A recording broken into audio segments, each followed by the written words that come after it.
Challenger, Gray & Christmas, the outplacement firm that has tracked American layoffs since 1989, just reported that as of April 2026, employers across the United States have announced 300,749 job cuts this year. In the past few weeks alone, 24,000 tech workers lost their positions in a single wave. Meta, Microsoft, Amazon, Walmart, eBay, Block, and dozens of smaller firms are openly citing artificial intelligence as both the tool and the justification. Amazon alone was responsible for more than half of the 30,000 tech layoffs in the first 2 months of this year. And this is not a one-sector story. Across every white-collar industry in America, from finance to law to insurance to customer service to marketing, AI is being deployed to do the work that human beings used to be paid to do. And the CEO of Block, Jack Dorsey, sent a letter to shareholders saying that within the next year, he believes the majority of companies will reach the same conclusion and make similar structural changes. That is a CEO of a publicly traded company telling you, publicly, that the mass layoffs you are seeing right now are not the peak. They are the beginning. And at the same time, $930 billion in commercial real estate debt is maturing this year. 1,522 American banks have commercial real estate exposure, exceeding 300% of their equity capital. 44% of office loans are in negative equity, meaning the buildings are worth less than the debt owed on them. The insurance market in Florida, California, Louisiana, and Texas is in a state of active collapse. The American Society of Civil Engineers gave America's infrastructure a grade of C-, with 46 bridges rated structurally deficient. And the birth rate just fell to the lowest level in the history of the United States, which means the workforce that is supposed to fund Social Security and Medicare for the largest retiree generation in American history is shrinking at the exact moment the demand on those programs is exploding. Everything is changing, and it is happening fast. And most Americans have no idea how many of these changes are converging at the same time. Because each one is covered as an isolated story on a different page of a different newspaper, by a different reporter who never talks to the reporter covering the next crisis over. So I am going to connect them, all of them, right now. And by the end of this video, you will understand why the America you wake up in 12 months from now will be structurally, economically, and demographically different from the America you are living in today.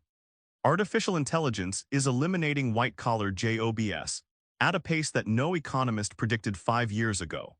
A Fortune magazine investigation published in February 2026 described what it called the week the AI scare turned real. The investigation cited a viral essay that warned of a global intelligence crisis brought on by sudden advancements in AI, describing a scenario called a human intelligence displacement spiral, where AI agents rapidly replace software engineers, financial advisors, and middle management.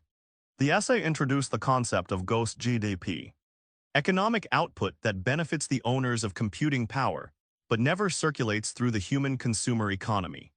In this scenario, stripped of high-paying salaries, prime borrowers default and tank the $13 trillion residential mortgage market. Unemployment spikes above 10%, the stock market corrects down 38%, and the economy collapses into a deflationary spiral. And what was remarkable about that essay was not the prediction itself, but the market's reaction to it. The market moved, traders acted on it, the AI scare trade was real. And the data that has emerged since February confirms that the scare was not speculative. It was early. Challenger, Gray & Christmas documented that nearly 55 job cuts were directly attributed to AI in 2025, out of a total 1.17 million layoffs, the highest level since the pandemic year of 2020. And 2026 is accelerating. In just the past few weeks, a new wave of layoffs swept the tech industry, with companies citing AI investment, restructuring, and efficiency drives as the primary reasons. Crunchbase reported that at least 24,000 workers tied to the U.S. tech sector lost their jobs in a matter of weeks, spanning cloud infrastructure, fintech, enterprise software, and consumer internet companies. And the layoffs are not confined to tech. Workday cut 8.5% of its workforce, approximately 1,750 jobs, to reallocate resources toward AI investments. Amazon eliminated 14,000 corporate roles, UPS announced 48,000 position eliminations through automation. Intel cut 24,000, roughly 20% of its entire workforce. And the Washington Times reported on April 6 that the AI jobs crisis is growing as layoffs hit workers across multiple sectors. And that Silicon Valley CEOs have been clear that AI is meant to replace human workers. And here is the part that should terrify every American over 40 who works in an office.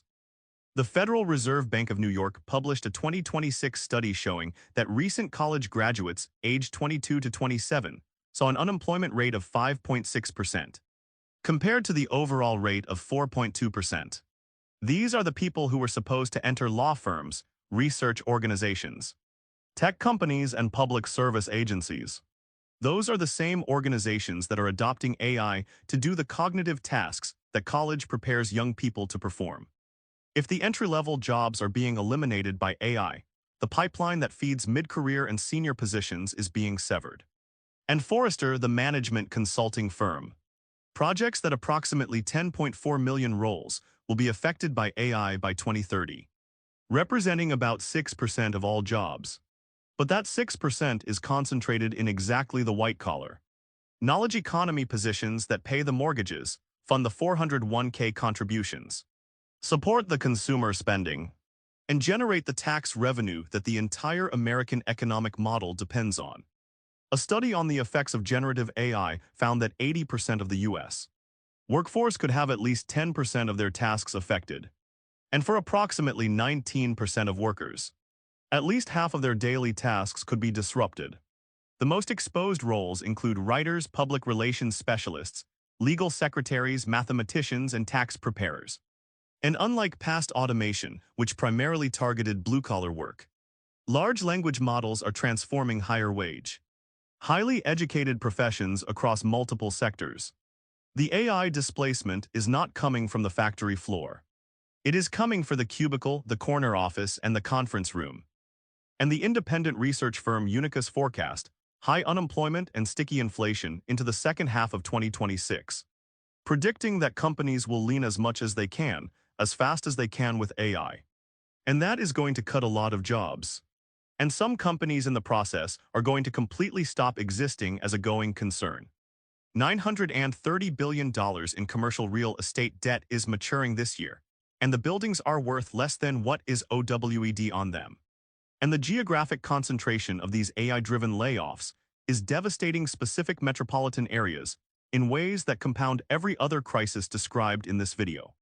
The workers being displaced are not low-wage service workers who can pivot to gig economy alternatives.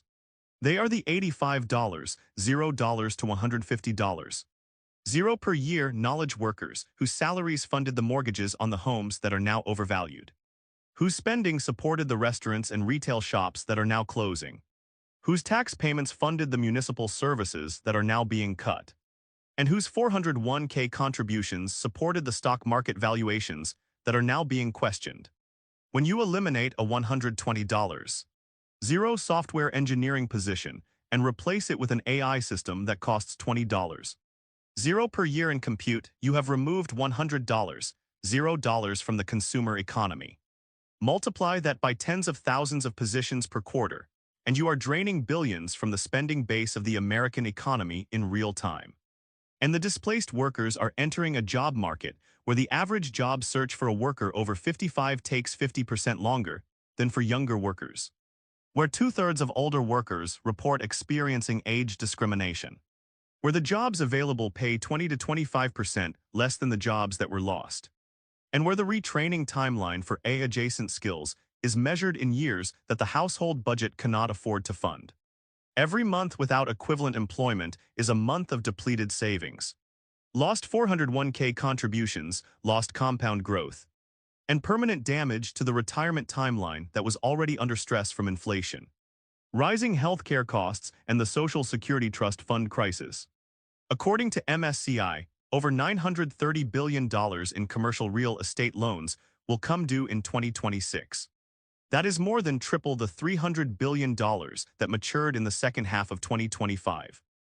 And those loans were made during the low-interest rate era when office buildings were full, retail centers were thriving, and property values were climbing. None of those conditions exist anymore.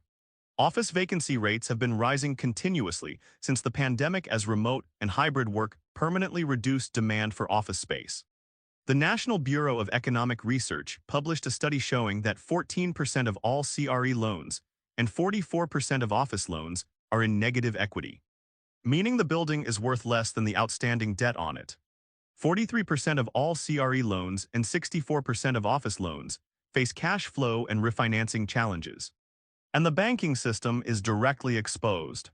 Banks hold approximately $2.7 trillion in outstanding loans backed by commercial real estate according to Congressional Research Service analysis.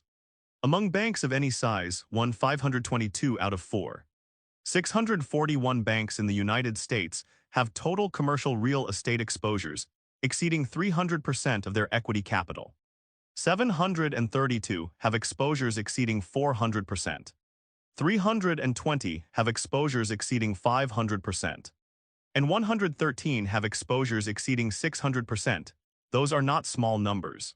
Those are banks whose entire capital base could be wiped out if their CRE portfolio deteriorates significantly. And the NBER study found that a 10% default rate on CRE loans could lead to $80 billion in additional bank losses. A 20% default rate could mean $160 billion. And with interest rates elevated, CRE distress could put dozens to over 300 smaller regional banks at risk of solvency runs. And the banks know what is coming. The FDIC noted that the non-current rate for non-owner-occupied CRE loans has reached 1.59%, the highest level since the fourth quarter of 2013. S&P Global downgraded the outlooks for 5 U.S. banks over CRE exposure.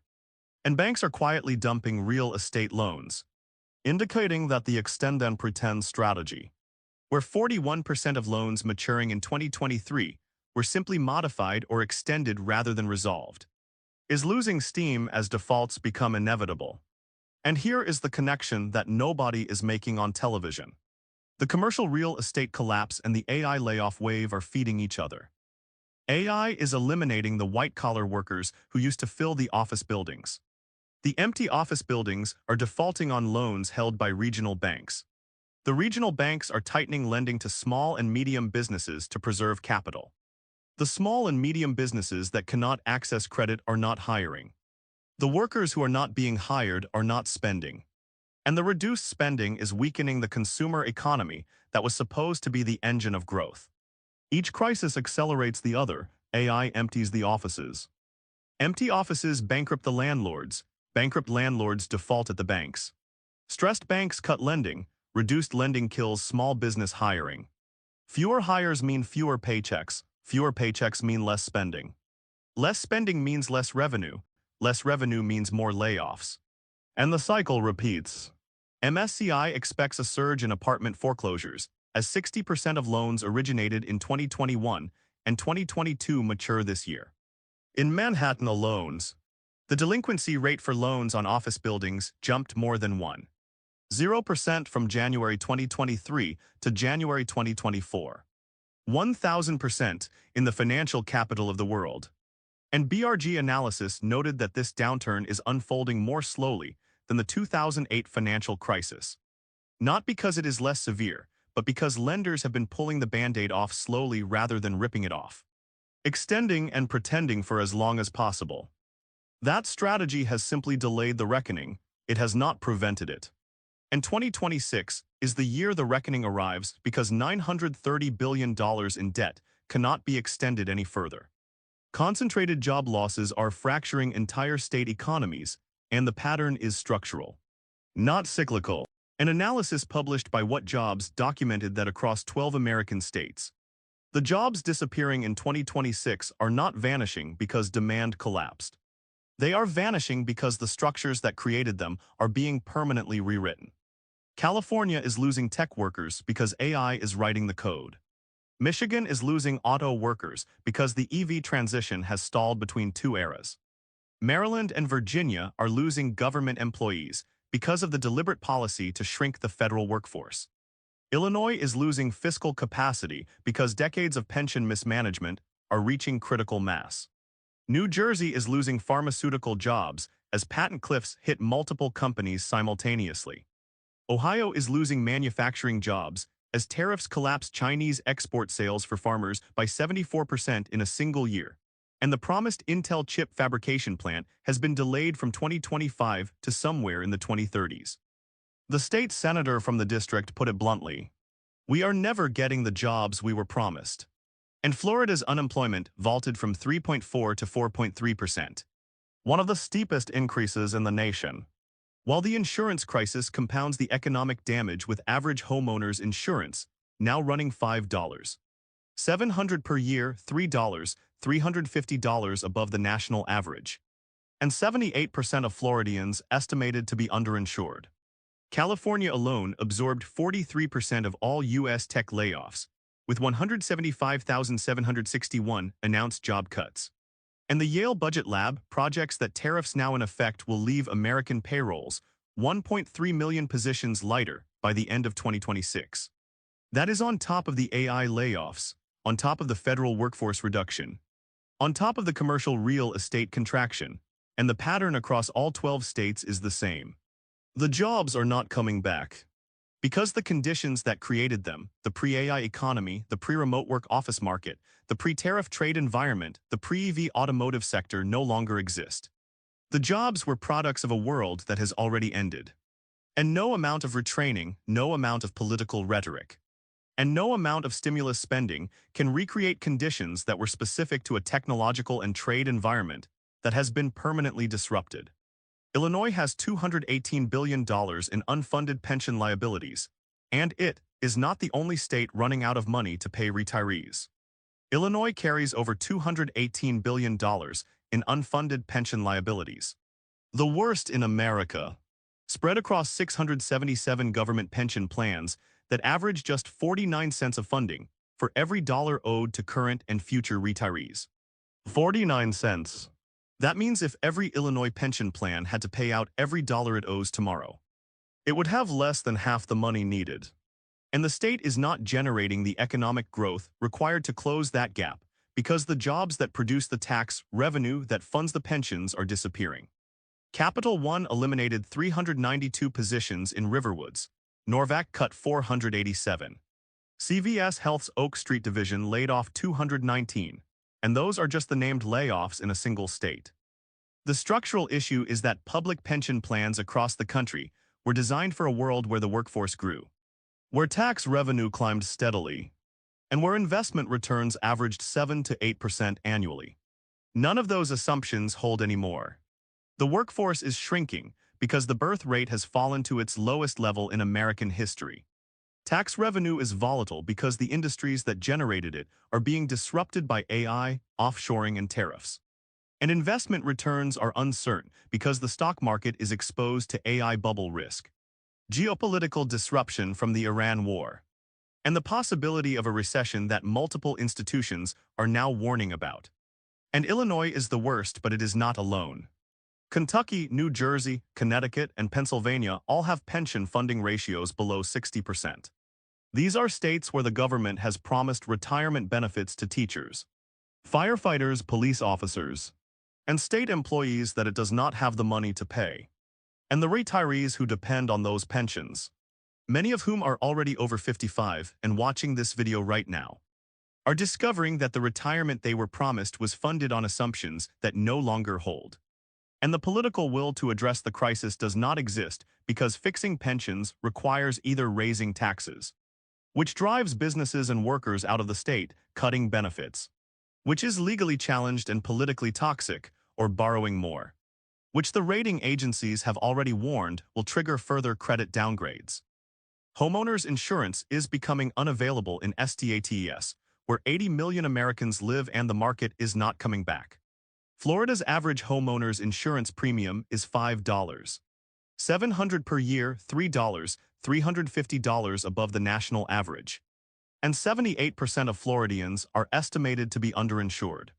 State Farm, the largest insurer in California, announced it would not renew 72. Zero policies and stopped writing new homeowner coverage in the state entirely.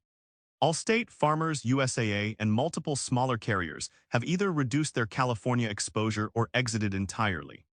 Louisiana lost 7 property insurers in a single year. And the reason is not temporary.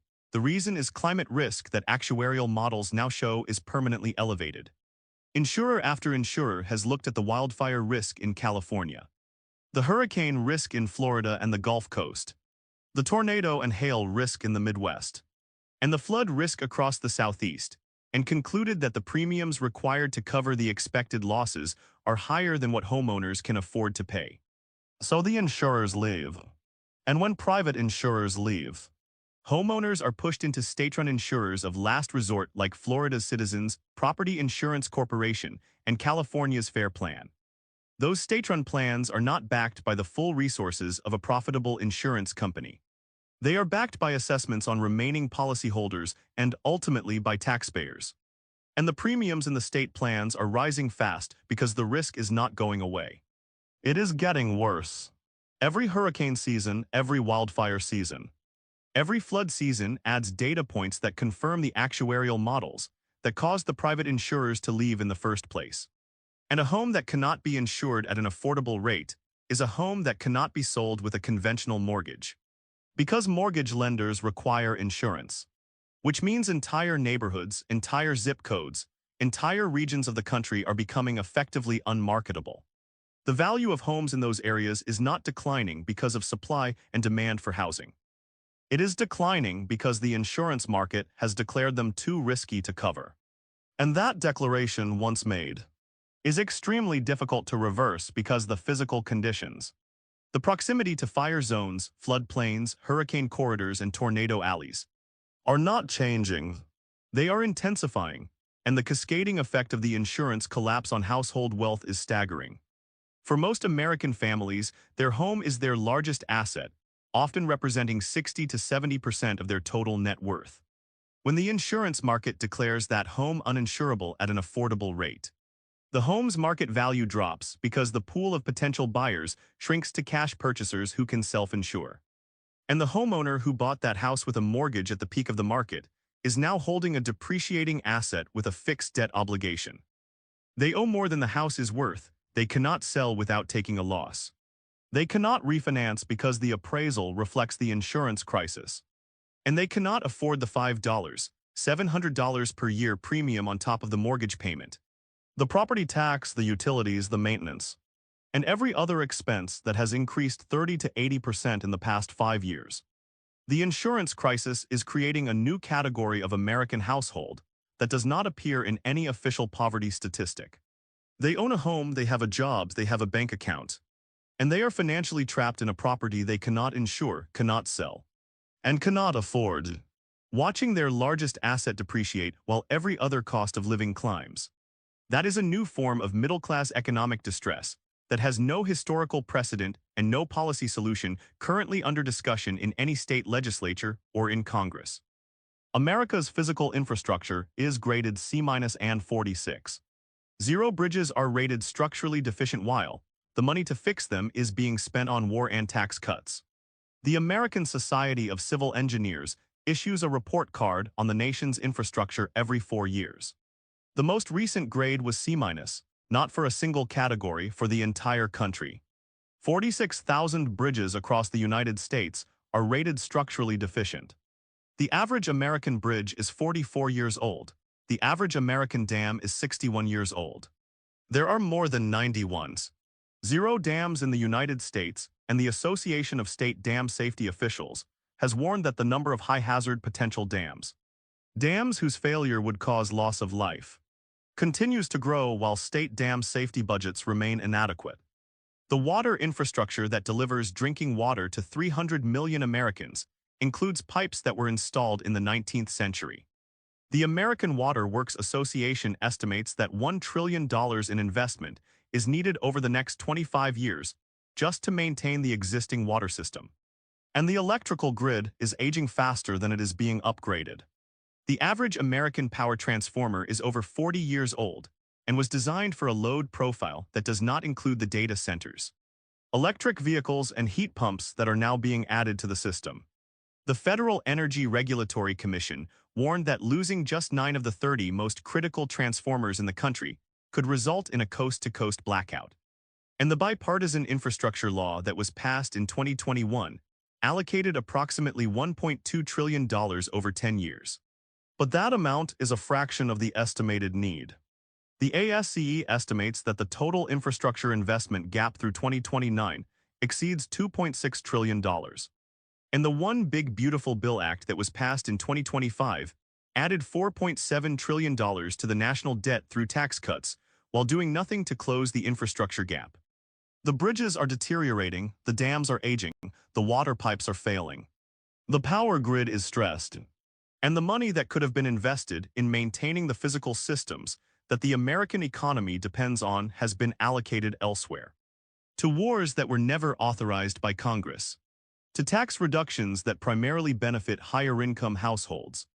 And to debt service on the $36 trillion national debt that now consumes more than a third of all federal tax revenue. America's birth rate just fell to the lowest level in recorded history, and the economic consequences are arriving now. Not in 2040. Bloomberg reported that the United States may see its first population decline in 2026.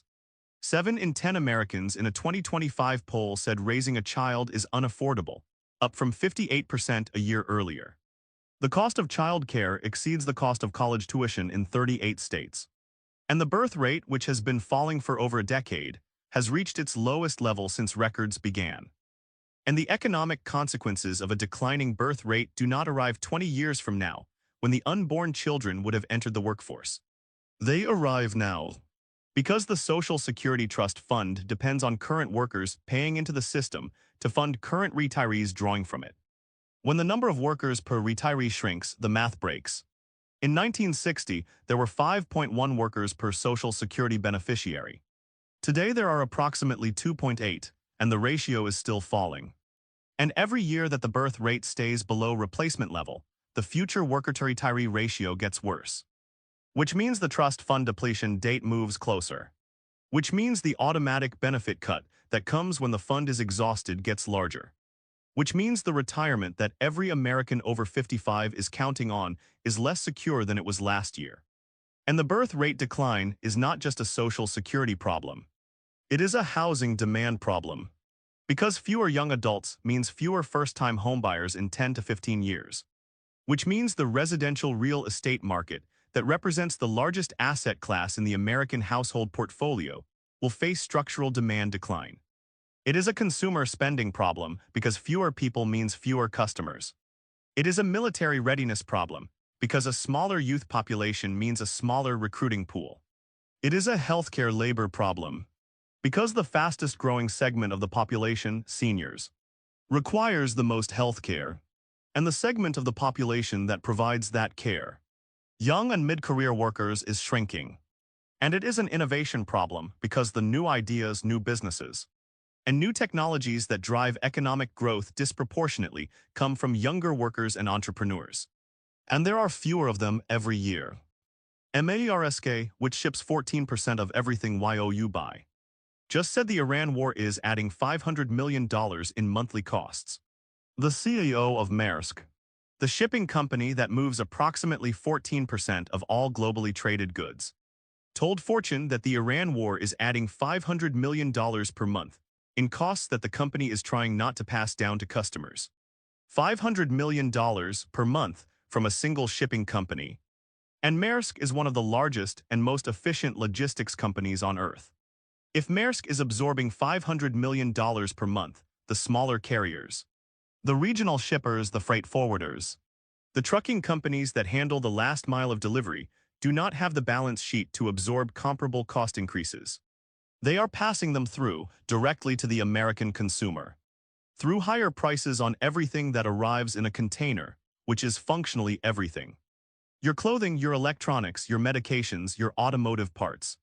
Your household goods, your building materials, your food packaging, your toys. Your furniture, and the shipping disruption is not limited to the Iran war and the Strait of Hormuz.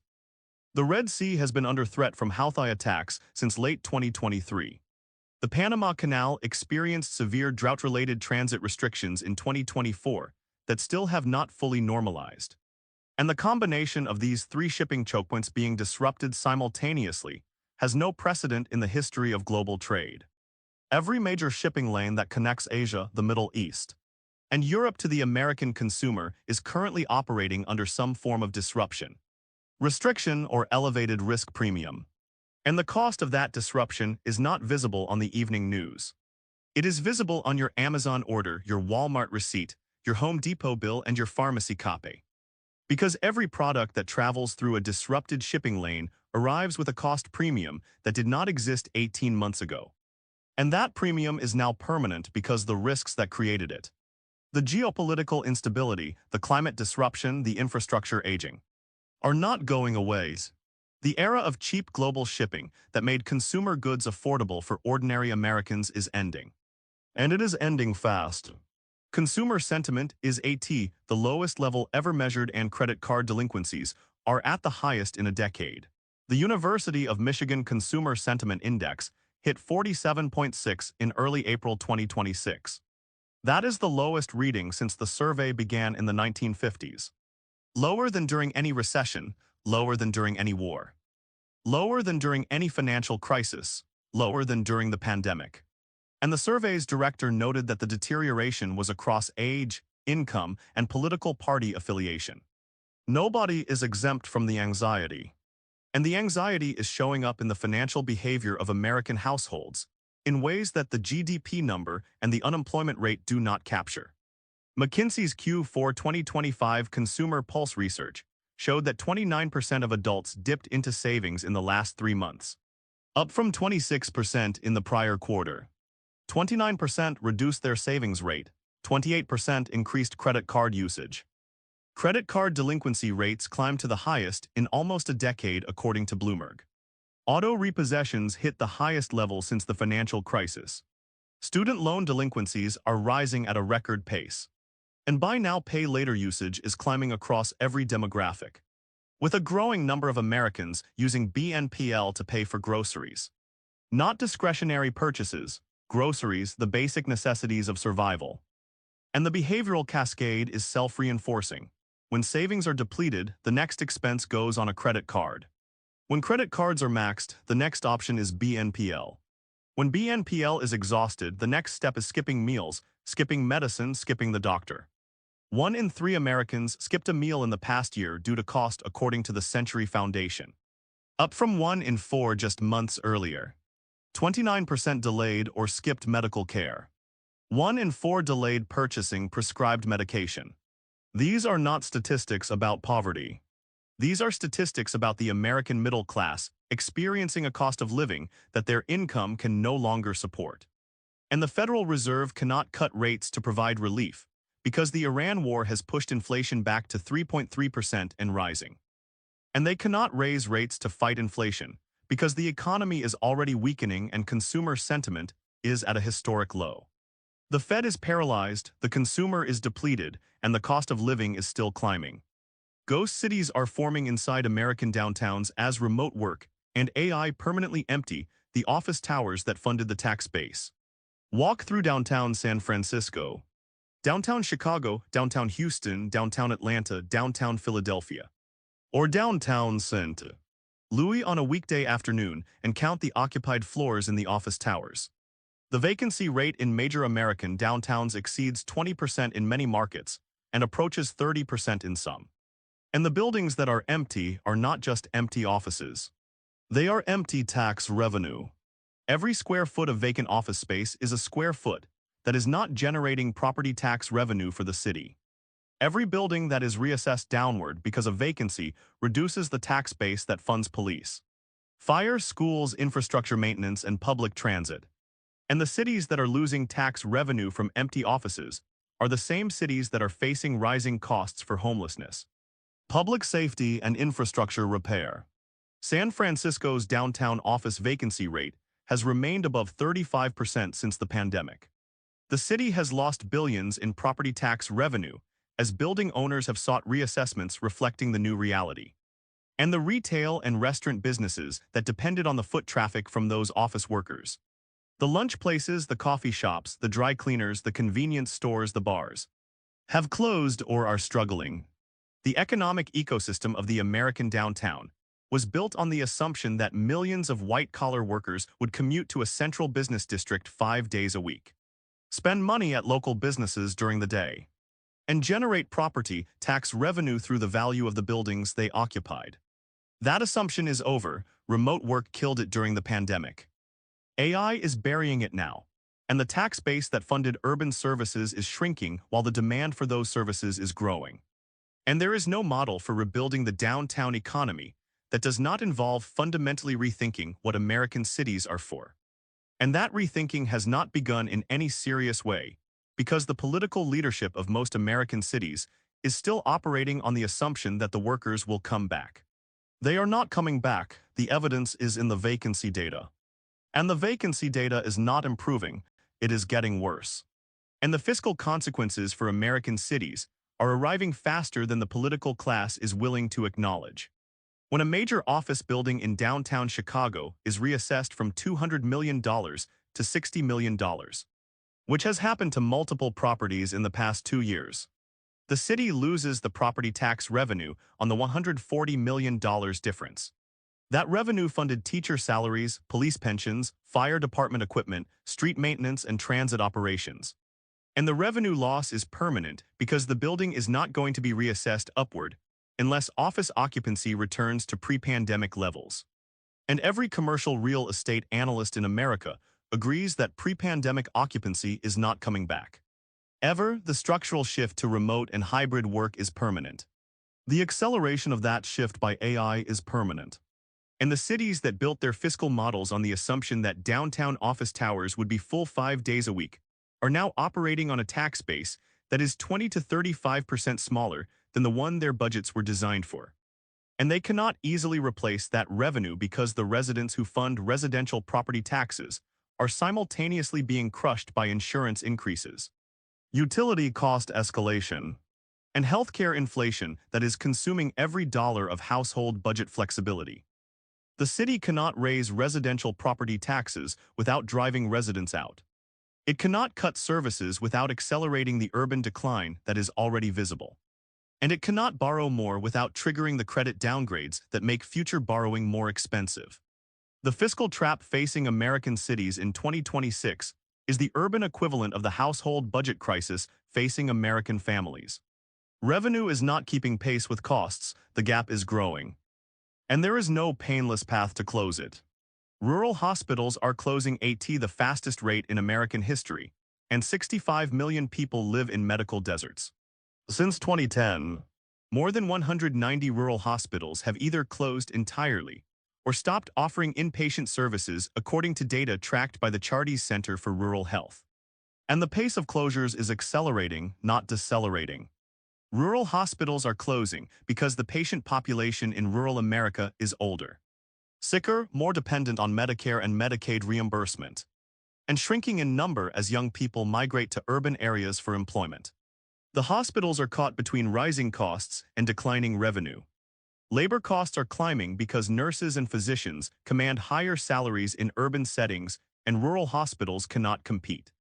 Supply costs are climbing because of supply chain disruptions, tariffs on medical equipment, and inflation in pharmaceutical prices.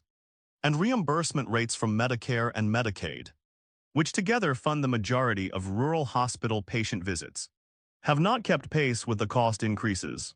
When a rural hospital closes, the nearest emergency room may be 30, 45, or 60 miles away. For a patient having a heart attack, a stroke, or a severe trauma, that distance is the difference between life and death. And the closure of the hospital also eliminates one of the largest employers in the community, which accelerates the economic decline that caused the hospital's financial distress in the first place. And the Medicaid cuts in the One Big Beautiful Bill Act, approximately $1 trillion over the next decade, will accelerate rural hospital closures because Medicaid expansion was the single largest factor that stabilized rural hospital finances after 2014. States that expanded Medicaid saw fewer rural hospital closures than states that did not.